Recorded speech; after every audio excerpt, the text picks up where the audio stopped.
Hello students, আমার চ্যানেলে তোমাদেরকে স্বাগত। শুরু করছি ক্লাস 12 থার্ড সেমিস্টারের একটি রাষ্ট্রবিজ্ঞানের ক্লাস। তো তোমাদের সামনে রয়েছে দেখো উচ্চ মাধ্যমিক প্রশ্নবিচিত্রা থার্ড সেমিস্টার রায় ও মাটিটের। তো এখান থেকে কিন্তু আমরা প্রশ্নবিচিত্রা থেকে রাষ্ট্রবিজ্ঞানের কিন্তু আমরা অধ্যায়ভিত্তিক এমসিকিউ ক্লাস করছিলাম। তো আজকে কিন্তু আমরা অধ্যায়ভিত্তিক এমসিকিউ ক্লাস আরেকটি ক্লাস নিয়ে তোমাদের সামনে চলে এসেছি। তো দেখে নাও, অধ্যায়ভিত্তিক এমসিকিউ ক্লাস রাষ্ট্রবিজ্ঞান প্রশ্নবিচিত্রা থেকে আমরা করব আজকে 8 নম্বর ক্লাসটা 9 নম্বর ক্লাস করবো আজকে, আমাদের 9 নম্বর ক্লাস রাষ্ট্রবিজ্ঞানের, ঠিক আছে। এবং আমাদের কিন্তু রাষ্ট্রবিজ্ঞানের দুটি অধ্যায় হয়ে গেছে এবং আজকে কিন্তু আমরা একটি নতুন অধ্যায় শুরু করতে চলেছি, যেটা তোমাদের তৃতীয় অধ্যায়, সমকালীন বিশ্বের নিরাপত্তার ধারণা সমূহ। ঠিক আছে, কি বললাম? সমকালীন বিশ্বের নিরাপত্তার ধারণা সমূহ। এই অধ্যায়টা আজকে তোমাদের সামনে তুলে ধরবো। তো প্রথম থেকে শেষ পর্যন্ত ভিডিওটা দেখবে, একটু স্কিপ করবে না। আর আমার চ্যানেল নতুন হলে অবশ্যই চ্যানেলটা সাবস্ক্রাইব করবে, পাশে থাকা বেল আইকনে প্রেস করে রাখবে। চলো শুরু করি ক্লাস 12 থার্ড সেমিস্টার রায় মার্টিন প্রশ্নবিচিত্রা থেকে অধ্যায় ভিত্তিক এমসিকিউ পর্ব 9 রাষ্ট্রবিজ্ঞানের ক্লাস। দেখো, চলো শুরু করি ক্লাসটি। দেখো, সল্ট ওয়ান স্বাক্ষরিত হয়েছিল আমেরিকা ও সোভিয়েত ইউনিয়নের মধ্যে। সল্ট ওয়ান দেখে নাও, সল্ট ওয়ান স্বাক্ষরিত হয়েছিল আমেরিকা ও সোভিয়েত ইউনিয়নের মধ্যে। পরের প্রশ্ন, সল্ট টু স্বাক্ষরিত হয় 1979 সালে। নিচের কোনটি প্রচলিত নিরাপত্তার উপাদান? সবকটি হবে। প্রতিরোধ, প্রতিরক্ষা, ক্ষমতার ভারসাম্য, জোটবদ্ধতা, সবকটা। আচ্ছা, ঐতিহ্যগত নিরাপত্তায় মৈত্রী জোট পরিবর্তিত হয় কিসের ভিত্তিতে? জাতীয় স্বার্থ। সল্ট টু স্বাক্ষরিত হয় আমেরিকা এবং সোভিয়েত ইউনিয়নের মধ্যে। পরে প্রশ্ন, ড্যাশ বলতে বোঝায় ইচ্ছাকৃত অসামরিক নাগরিকদের লক্ষ্য করে রাজনৈতিক হিংসার প্রয়োগ। এটা উত্তর হবে সন্ত্রাসবাদ। স্টুডেন্টস অবশ্যই ভিডিওটা লাইক করবে আর শেয়ার করে দেবে। দেখো,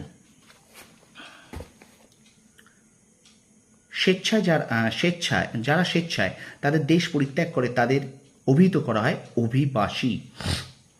তারপর দেখো, ড্যাশ নিরাপত্তায় আত্মবিশ্বাস গঠন একটি প্রক্রিয়া যা নিশ্চিত করে যে দুটি প্রতিদ্বন্দ্বী রাষ্ট্র কোনো রকম ভুল বোঝাবুঝি বা ভ্রান্ত ধারণার ভিত্তিতে যুদ্ধে অংশ নেবে না।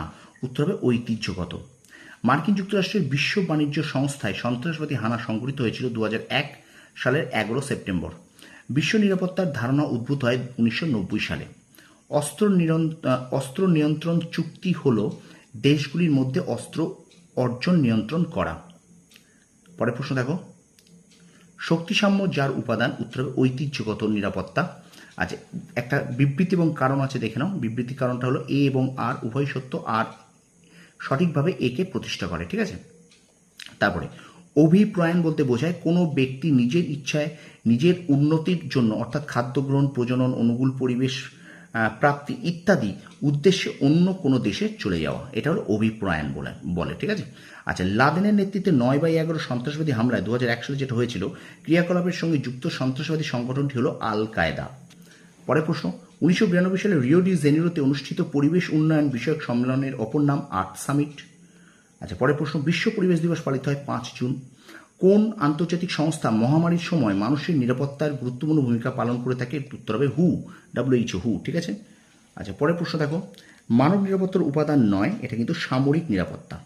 এই অধ্যায়টা কিন্তু একটু বুঝে পড়তে হবে। ঠিক আছে। তারপর দেখো, MIS এর পুরো নাম the maintenance of internal security act.